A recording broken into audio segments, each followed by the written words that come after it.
السلام علیکم ایوری بڈی، اور مہربانی تشریف آوری کی بنانے کا۔ آج دو ایشوز کے اوپر آپ کو تکلیف دی ہے۔ ایک تو آج 1 مئی ہے، لیبر ڈے ہے، اور دوسرا جو بہت ہی امپورٹنٹ ایشو جو کہ اس وقت ملک میں انتہائی بے یقینی کی کیفیت پیدا کر رہا ہے، وہ ہے سپریم کورٹ میں جو پروسیڈنگز ہو رہی ہیں regarding the letter of the 6 ججز آف اسلام آباد ہائی کورٹ۔ میں نے اپنے دو دوستوں کو، ابو ذر نیازی صاحب کو اور خالد خورشید صاحب کو بھی تکلیف دی ہے کہ یہاں بیٹھیں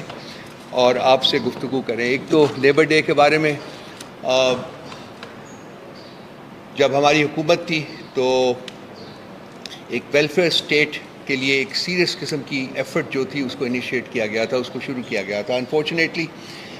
بیچ منجدار کے اس کو ڈیریل کیا گیا، اور وہ ہمارا جو ایک ویژن تھا، خان صاحب کا جو ویژن تھا عمران خان کا، وہ انفارچونیٹلی پایہ تکمیل تک نہیں پہنچ سکا۔ تو ہم اس آج کے دن لیبر ڈے کے اوپر ہم اپنے ورکر کمیونٹی کے ساتھ اظہار یکجہتی کرتے ہوئے ان کو یقین دلاتے ہیں کہ انشاءاللہ تعالی جب بھی خدا تعالیٰ نے موقع دیا کہ عمران خان دوبارہ اس ملک کے اوپر حکومت کریں گے، تو سب سے پہلی پرائیورٹی جو ہوگی وہ ورکر کمیونٹی کی ویلفیئر ہوگی۔ ورکر ہو یا کسان ہو یا جو بھی ہو، جس کے اوپر ریاست جو ہے وہ اس کی مضبوطی اور اس کی صحت جو ہے وہ ڈپینڈ کرتی ہے، سب سے زیادہ کنٹریبیوشن جو ہے ان لوگوں میں کرنی ہے۔ تو انشاءاللہ تعالیٰ عنقریب تو اس موقع کے اوپر پارٹی کی طرف سے ان کے ساتھ کمپلیٹ یکجہتی کے اظہار کے ساتھ آگے بڑھتے ہیں۔ کل ایک تماشا لگایا گیا ٹی وی کے اوپر،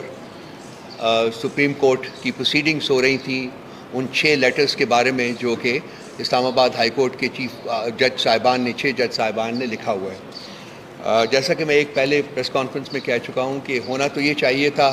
کہ اس لیٹر کے جو مندرجات تھے ان کے عین مطابق آگے بڑھا جاتا۔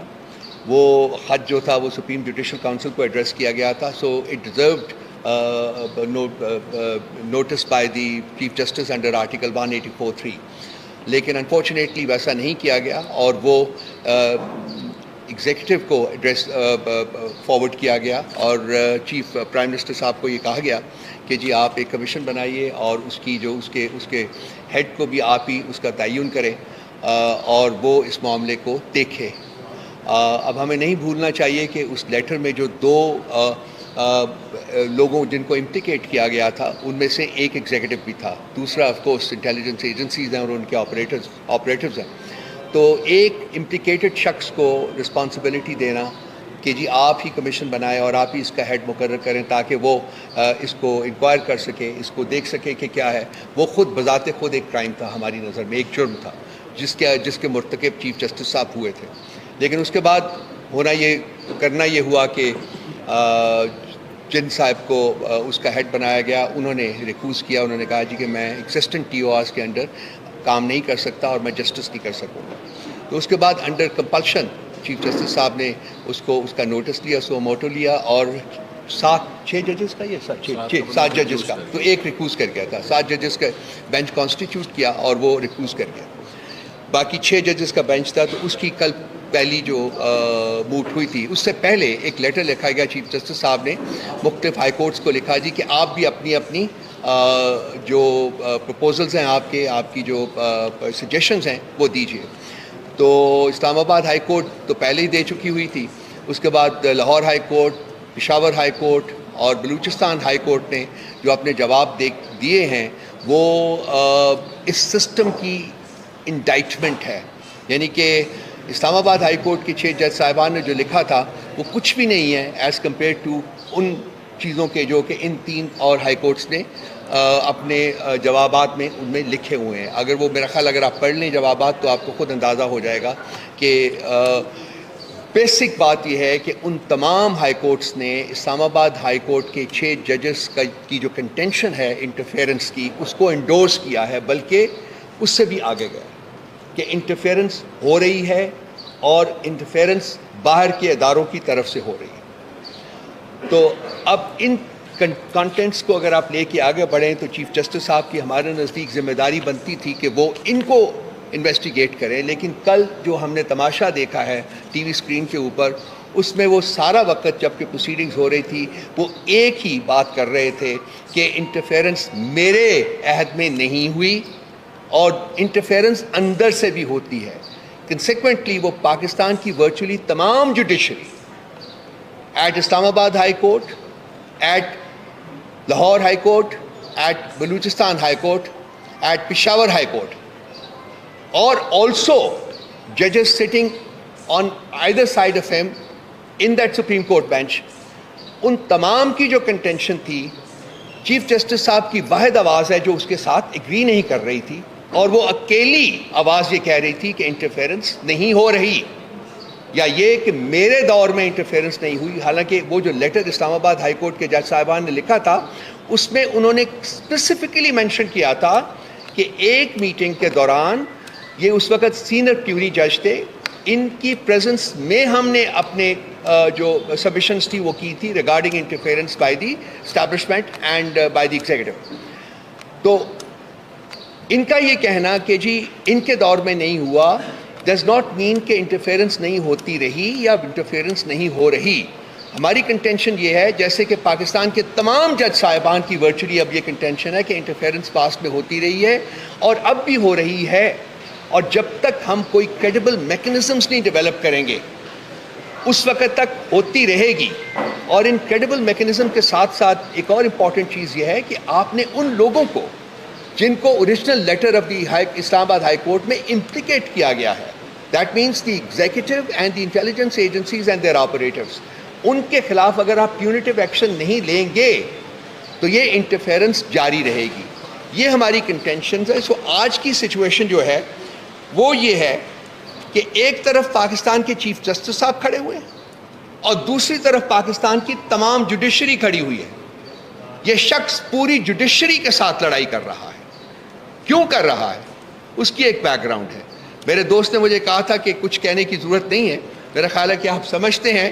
اس کے باوجود میں صرف کہوں گا کہ اس سارے کی جو اس کو ٹریس کر سکتے ہیں آپ to one case Hudaibiya paper mills. اس کے اوپر جب اس کے بعد جب ان کے خلاف ریفرنس کیا تھا فیض آباد دھرنے کے سلسلے میں, فیض آباد دھرنے کے بعد گیا تھا, تو اس میں بھی انہوں نے میرٹ کے اوپر رسپانس نہیں کیا تھا,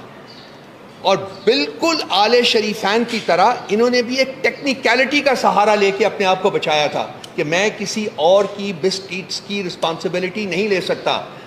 آل شریفین کی طرح رسیدیں انہوں نے بھی نہیں دی تھی کہ یہ پراپرٹیز کہاں سے آئی ہیں. سو ایک صرف کیس کو اپنے ذہن میں رکھیے اور ان کا کانڈکٹ میرا خیال ہے کہ آپ کو سمجھ آ جائے گی. ایک پاکستان بار کونسل کا ایک اعلامیہ ہے جو کہ انہوں نے ایشو کیا تھا, سائنڈ ہے یہ. ہم ممبران پاکستان بار کونسل اور پاکستان بھر کے وکلاء اسلام آباد ہائی کورٹ کے آزاد منچ جج صاحبان کے ساتھ کھڑے ہیں. ایگزیکٹو اور ایجنسیوں کی عدالتی امور میں مداخلت کو مسترد کرتے ہیں اور ایسے عناصر کو سخت سزا دینے کے لیے سپریم کورٹ آف پاکستان سے تقاضا کرتے ہیں کہ فل کورٹ بنائی جائے اور روزانہ کی بنیاد پر کیس کو سن کر فیصلہ کریں. یہی ڈیمانڈز ہماری ہیں. فل کورٹ, ڈیلی ہیئرنگ, اور قاضی فائز عیسیٰ اپنے آپ کو اس عدالت سے ڈسوسیٹ کریں. وہ اس قابل نہیں رہے کہ وہ جسٹس کر سکیں. کنسیکوینٹلی انہیں چاہیے کہ باقی جج صاحبان جو فل کورٹ میں ہوں گے ان کی یہ ذمہ داری لگائیں کہ وہ آئین اور قانون کے تقاضوں کے مطابق انصاف کریں. اور جاتے جاتے ایک بات اور کروں گا کہ جس بے دردی اور بے رحمی سے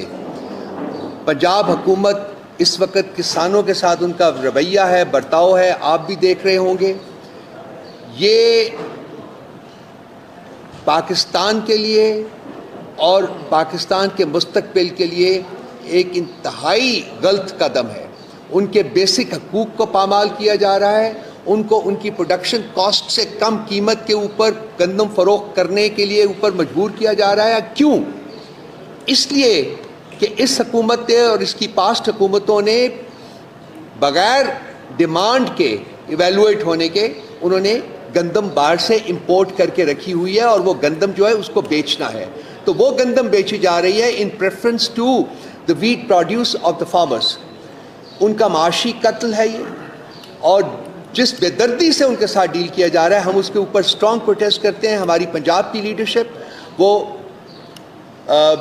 پارلیمنٹ کے اندر بھی پارلیمنٹ کے باہر بھی پروٹیسٹ کر رہی ہے اور باقاعدہ کسانوں کے ساتھ کھڑے ہو کے ان کے مطالبات کے حق میں اس کو آگے بڑھانے کی کوشش کی جا رہی ہے. تو اس پلیٹ فارم سے ہم ریٹریٹ کرتے ہیں اپنی total and unequivocal support to the farmer community. کسانوں کے ساتھ اپنی یکجہتی کا بھرپور اظہار کرتے ہیں اور پوری ہر وہ قدم اٹھائیں گے ہماری لیڈرشپ جو ہے لیجسلیٹرز اینڈ ادروائز جو کہ پاسبل ہوگا تاکہ ان کو ان کے حقوق جو ہیں وہ مل جائے. اس سلسلے میں جو کے پی کی حکومت ہے انہوں نے ایک قدم یہ بھی اٹھایا ہے کہ وہ پنجاب کے جو کچھ فارمرز سے جو ان کو گندم اگر وہ نہیں بیچ پا رہے تو وہ ان کی اوریجنل پرائس کے اوپر وچ از 3900 وہ اس کے اوپر ان سے خریدنے کے لیے تیار ہیں. اور مجھے جو میرے علم میں جو بات آئی ہے وہ یہ ہے کہ کچھ کسان جو ہیں پنجاب کے وہ وہاں کے پی حکومت کو اپنی گندم بیچنے شروع کر دی ہے انہوں نے. Thank you very much.